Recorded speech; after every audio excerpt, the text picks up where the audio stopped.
I think it starts with hardware, right? The hardware ecosystem. I guess that's the start point. So, for example, yesterday I was reading uh, the split up of a cost of a humanoid robot. So, I think around 70% of the cost is just the hand actuators. I mean, not even the vision or anything, right? It was just the leg, the arm, and the hand. These three contribute 70%.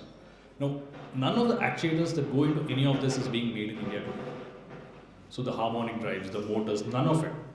And then, of course, you have the semicon.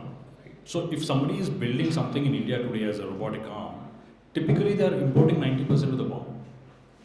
Which means if you make a mistake, you have that much time lost to import it again. Right?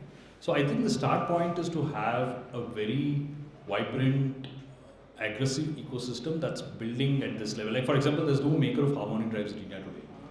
So at global standard. So you need to start with that, where you have all the blocks aligned, and then you start experimenting on that. So I guess that's the missing piece, like be it semiconductor or anything else. That's where we see that there's a huge gap today.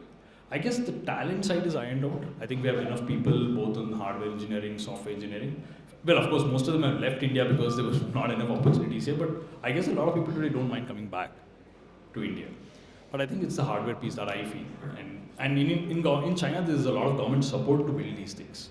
Right? So that's how they iron out these things. But I think in India, it's happening today with the PLI schemes and everything, but it's still not there. We're not there yet.